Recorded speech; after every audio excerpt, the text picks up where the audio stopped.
यह है new Kent grand plus. इस कार्टून को मैं उल्टा खोल रहा हूँ ताकि इसके अंदर से सीधा आरओ निकले। अब मैं एक स्क्रू ड्राइवर के हेल्प से इस पर चिपके हुए सेलो टेप को मैं कट कर देता हूँ और साथ ही साथ इसके नीचे जो थर्मोकोल रखा हुआ है मैं उसको अलग हटा देता हूँ।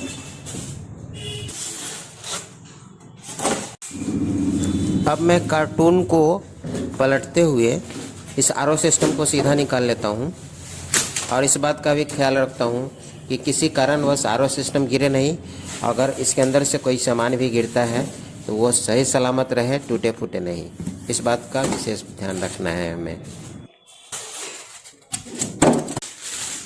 अब मैं सावधानीपूर्वक इस आरओ सिस्टम के ऊपर जो स्क्रैच से बचाने के लिए कवर लगा हुआ है मैं इसको अलग कर देता हूँ।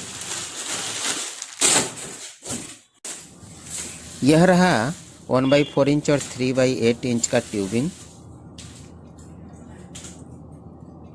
और यह है यूजर मैनुअल बुक और ये रहा 2 स्ट्रेट कनेक्टर और ये एक डाइवर्टर बॉल वाल्व। अब आप देखिए केंट के इस सेडमेंट फिल्टर को ऐसे कंपनी इसको अपने आरओ सिस्टम के साथ फ्री ऑफ कॉस्ट नहीं देती है। मैंने अपने तरफ से कस्टमर को फ्री ऑफ कॉस्ट इस सेडमेंट फिल्टर को दिया है ताकि यह सिस्टम जल्दी ख़राब ना हो। चलिए अब मैं इस सेडमेंट फिल्टर को आपको ओपन करके दिखाता हूँ। इस सेडमेंट फिल्टर की क्वालिटी बहुत ही बेहतरीन है, आप देख सकते हैं। मैं इस प्री फिल्टर हाउसिंग में इसको बीचों बीच डाल देता हूँ। इस कवर को टेक्निकली काफ़ी स्ट्रॉन्ग बनाया गया है। इसके हाउसिंग में डबल ओरिंग लगे होने के कारण इसको हल्के हाथ भी टाइट किया जाए तो इससे लीकेज नहीं होता है। तो इसको मैं अच्छा ढंग से टाइट कर देता हूँ बिना कोई स्पैनर के हेल्प से। और अब आप देखिए एक मजबूत लोहे का बना हुआ एल प्लेट और साथ में एक छोटे से पॉलीथीन में रखा हुआ है 2 3/8 इंच का एल्बो और 4 एसएस स्क्रू और एक गुल्ली। अब मैं प्री फिल्टर के ऊपर इस लोहे के बने हुए एल प्लेट को टाइट कर लेता हूँ। सबसे पहले किसी एक स्क्रू को किसी एक साइड में टाइट कर लेंगे।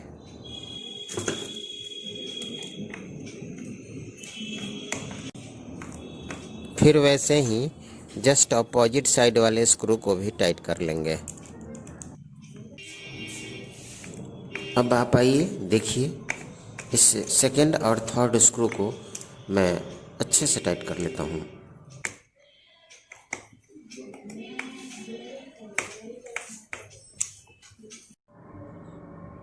ये रहा 4th स्क्रू, इसे भी मुझे अच्छे से टाइट करना है।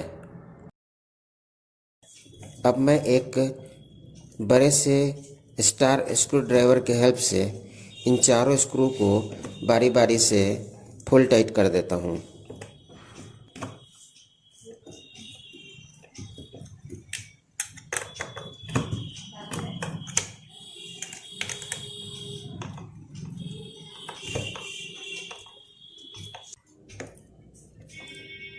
अब आप देखिए ये चारों का चारों स्क्रू अब फुल टाइट लगभग हो ही चुका है।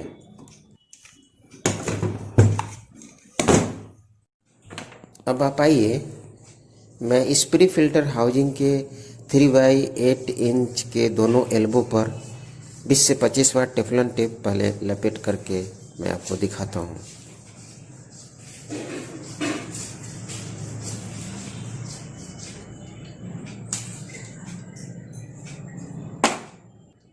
अभी आपने देखा एक एल्बो पर मैंने 20 से 25 बार टेफ्लॉन टेप लपेटा है, उसी प्रकार से मैं इस एल्बो पर भी 20 से 25 बार टेफ्लॉन टेप लपेट लेता हूँ।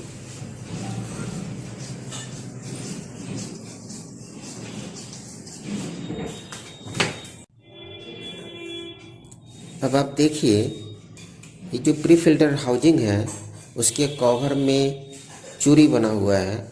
उस चूड़ी में मुझे इस 3x8 इंच के दोनों एल्बो को अच्छे से टाइट करना है, ताकि इसमें ट्यूबिंग करने पर इसके थ्रेड से किसी भी प्रकार से लीकेज न हो। अब बारी है डाइवर्टर बॉल बल्ब सेट के थ्रेड पे टेफ्लॉन टेप लपेटने की। इस पर भी कम से कम 25 से 30 बार अच्छे से टेफ्लॉन टेप लपेट देते हैं, ताकि इसके थ्रेड से बार बार लीकेज ना हो, बार बार इसे खोलना ना पड़े।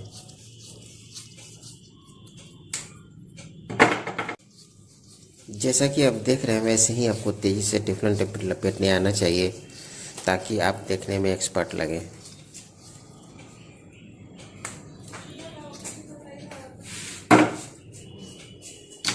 सबसे पहले स्टॉप कॉक के होज पाइप को मैं डिस्कनेक्ट कर देता हूँ। अगर ऐसा हो कि आप मेरे आर वाटर सपोर्ट चैनल के इस वीडियो को पहली बार देख रहे हो, तो कृपया करके आप मेरे इस चैनल को ज़रूर सब्सक्राइब कीजिएगा और बेल आइकन पर हिट कर दीजिएगा, ताकि मैं जब भी कोई नया वीडियो डालूँ तो इसका नोटिफिकेशन आपको मिलता रहे।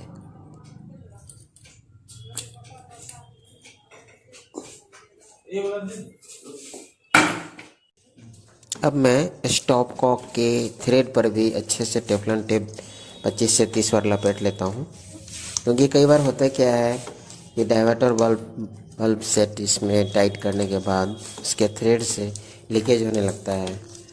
तो अगर एक्स्ट्रा वाशर वगैरह हो तो आप उसको इसमें डाल सकते हैं, ताकि टाइट भी रहे।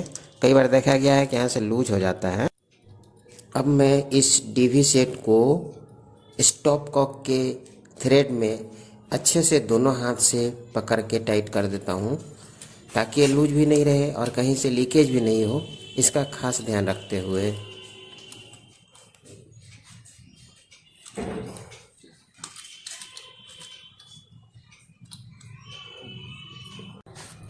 बेसिन वाले होज पाइप को मैं इस डाइवर्टर सेट में टाइट कर देता हूँ। ध्यान रखूँगा लीकेज ना हो। अब मैं इसको अच्छे से कपड़े के हेल्प से टाइट कर देता हूँ।